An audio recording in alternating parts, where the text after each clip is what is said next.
ভালো করে বুঝেন, শয়তান কখন সবচাইতে বেশি হাসে এবং শয়তান কখন সবচাইতে বেশি কাঁদে। আল্লাহর বান্দা যখন নামাজে গিয়ে আল্লাহকে সাজদা দেয়, আল্লাহর নবী বলেছেন ইয়তাজালাশ শাইতানু ফায়াবকি, তখন শয়তান ওই ব্যক্তির কাছ থেকে অনেক দূরে চলে যায়, তারপরে তার মনের ব্যথা বেদনায় যন্ত্রণায় কান্না করে। তাহলে বোঝা গেল যখন কোনো ব্যক্তি নামাজে যায় আল্লাহকে সাজদা দেয় তখন শয়তান হাসে না কাঁদে? জোরে বলেন, হাসে না কাঁদে?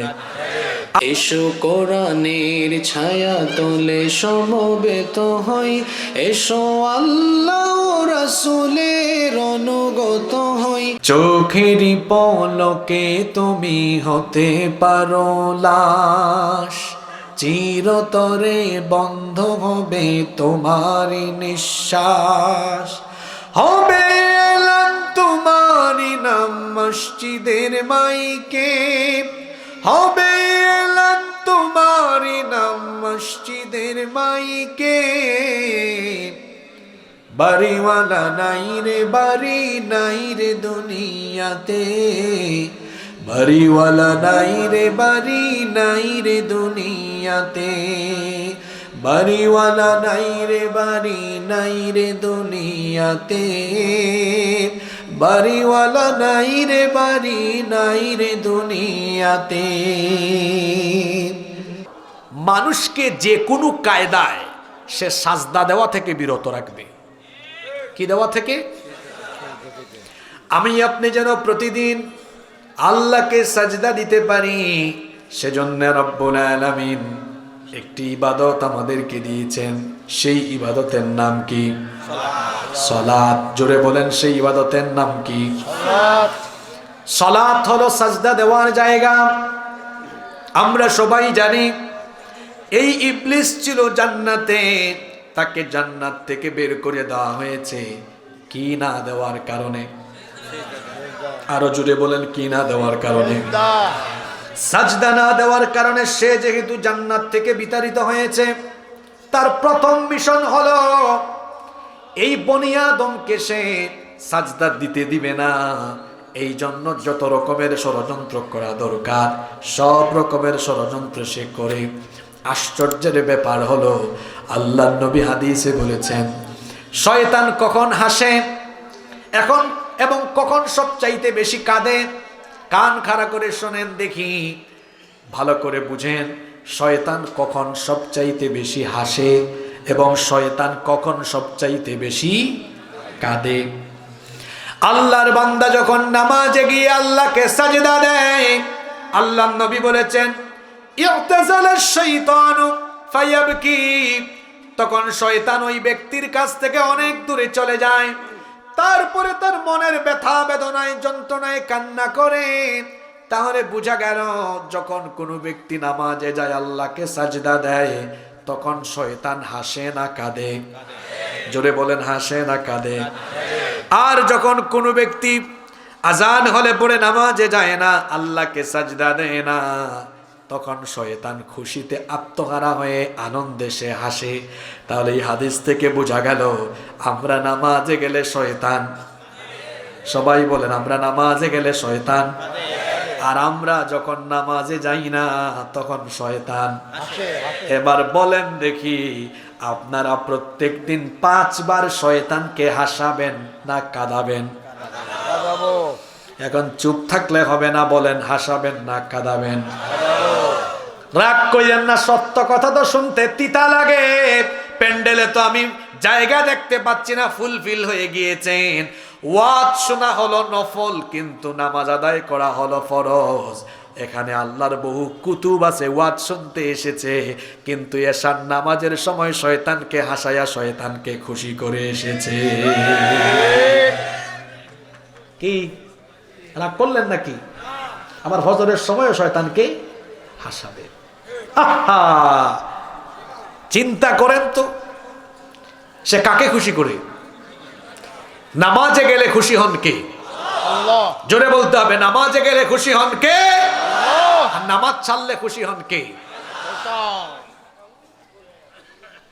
আমার মসজিদ মুসল্লির অভাবে হাহাকার করে, নাম মুসলমানের নাম, আজান হলে মসজিদে যায় না, আবার নিজেকে দাবি করে পাক্কা মুসলমান। ব্যাককল, বেকুব, এই ব্যক্তি সম্পর্কে আল্লাহ নবী বলেছেন, বাইনাল আবদি ওয়া বাইনাল কুফরি তারকুস সালাহ। আল্লাহর বান্দা আর কাফিরের মধ্যে পার্থক্য হলো নামাজ ছেড়ে দেওয়া। ঠিক ঠিক কইরেন না, কথাগুলো শোনেন, শোনার জন্য, বুঝার জন্য বলতেছি। বুঝতেছেন কথাটার ওজন? একটা মানুষ হেদায়েতে আসার জন্য বেশি ওয়াজ করা লাগে না তো। কি কথা এটা, সেনসিটিভ কথা। আল্লাহর বান্দা আর কাফিরের পার্থক্য হয় কি দিয়ে? জোরে বলেন, কি দিয়ে? তার মানে কাফির নামাজ আদায় করে না, কিন্তু আল্লাহর বান্দা। আপনারা কি দেখছেন কোন কাফির নামাজ আদায় করতে? না। এজন্য আল্লাহর নবী বলেছেন, মান তারাকাস সালাতা মুতাআম্মিদান ফাকাদ কাফারা। ইচ্ছে করে যে ব্যক্তি নামাজ ছেড়ে দিল, সেই ব্যক্তি আল্লাহর সাথে কুফরি করলো। কি আশ্চর্য কথা! আল্লাহর নবী আরো বলেছেন, লা দীনা লিমান লা সালাতা লাহু। যার জীবনে নামাজ নাই, তার জীবনে দিনদারিতা নাই। যার মধ্যে নামাজ নাই, তার মধ্যে ঈমান নাই। কয় হুজুর কি বলেন? আমার বাপ আমার নাম রেখে থুইছি ঈমান আলী, আমার ঈমান থাকে না কেমনে? আমার দেশে বহু মানুষের নামের সাথে কাজের কোনো মিল নাই। বাবা নাম রেখেছে ফজর আলী, ফজর আলীর ফজর নাই, ঘুম থেকে উঠে সকাল 10টায়। বাবা নাম রেখেছে জুহর আলী, জুহরের নামাজে যায় না। বাবা নাম রেখেছে রমজান আলী, রমজান মাসে দুপুর বেলা গাঞ্জা টানে। বাবা নাম রেখেছে কুরবান আলী, সামর্থ্য আছে কিপটা বেটা কুরবানি দেয় না। নাম রেখেছে বাবা ঈমান আলী, কাজে কর্মে এই বেটা বেঈমান আলী। কারণ সুদ খায়, ঘুষ খায়, অন্যায় করে, দুর্নীতি করে, রাহাজানি করে, মানুষ খুন করে। তার নাম ঈমান আলী হলেও কাজে কর্মে সে হলো আলহাজ বেঈমান আলী। এরকম আছে না নাই?